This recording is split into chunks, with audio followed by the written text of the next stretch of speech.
And things are moving very fluidly in regard to Julian Assange. He is in fact talking to Fran Kelly on Radio National. Let's take a listen. In relation to the Twitter subpoenas for over a year now.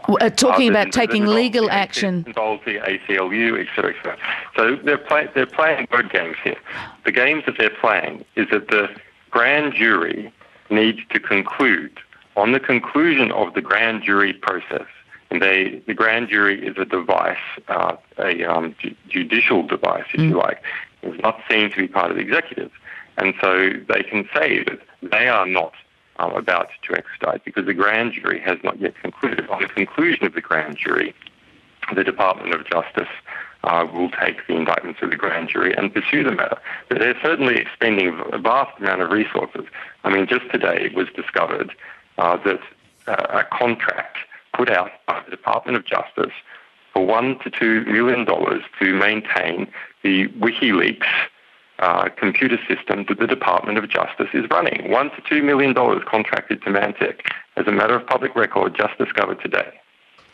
So you're clearly agitated, understandably, if you believe that the US is preparing this extradition treaty for you. Therefore, your future is very much up in the air. You're waiting to hear whether the Ecuadorian government will give you protection.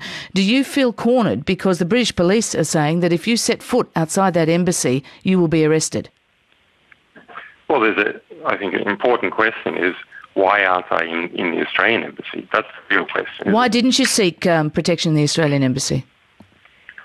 Because Nicola Roxon, after very reasonable requests made by my lawyer Jennifer Robinson to her in a half-an-hour meeting, and following reasonable requests by one of the most celebrated human rights lawyers who represents me here in the UK, Gareth Pearce, asking them to ask for very simple conditions of the Swedes and the United States, such as that if I was imprisoned in the United States and I could serve my sentence in Australia, refused any of those requests, refused to consult in any extradition to the United States, refused to be involved in any of those discussions, refused to ask that the Swedes come and solve this matter by simply speaking to me in the UK, etc.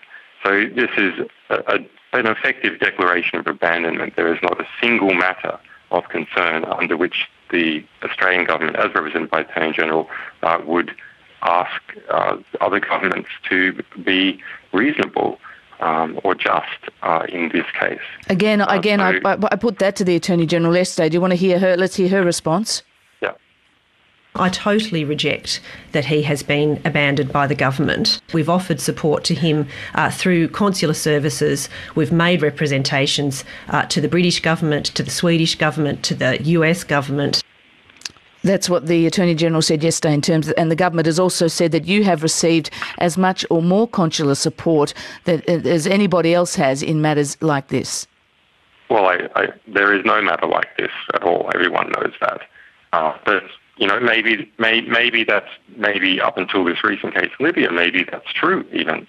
The Australian government simply does not support its people. There's a journalist, Austin McCall, who's trapped in Egypt, and he also has exactly the same complaints that I have.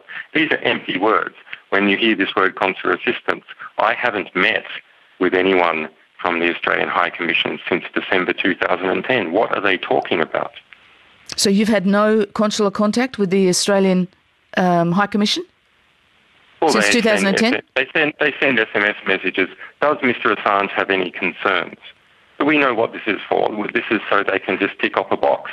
And yes, we formally put our concerns to the Attorney General, and the response was dismissal in every single area. And have you formally put to the Australian government, asked them to seek reassurances from the US about any plans to extradite you and what those answers are?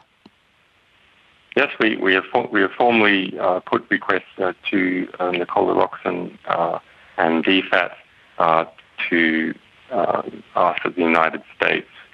I can't remember the exact request, but for instance, the prisoner transfer arrangements and so on. And she rejected this in every single area. In relation to this sort of clever rhetoric that's being used at the moment, when they say that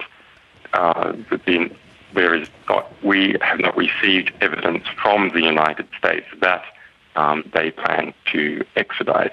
Of course not. At the moment, the matter is before the grand jury. Until it comes out of the grand jury, there will be no such evidence afforded.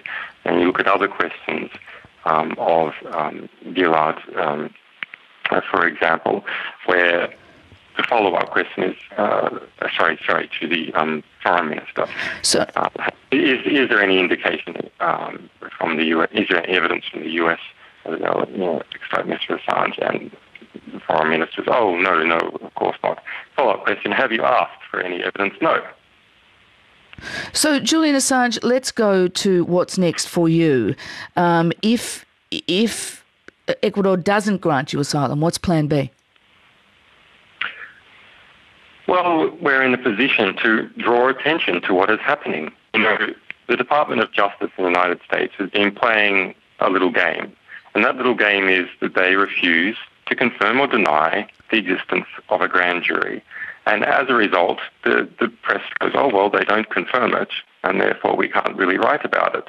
That's not true. There's public record everywhere. There's multiple witnesses everywhere. There's testimony in military courts about the existence of what is happening in these 48,000 pages, and that the founders and managers of WikiLeaks are amongst the subjects.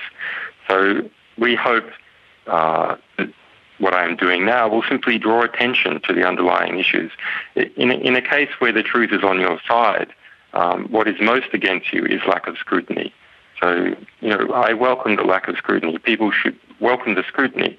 People should go to justiceforassange.com and they can read about some of these issues.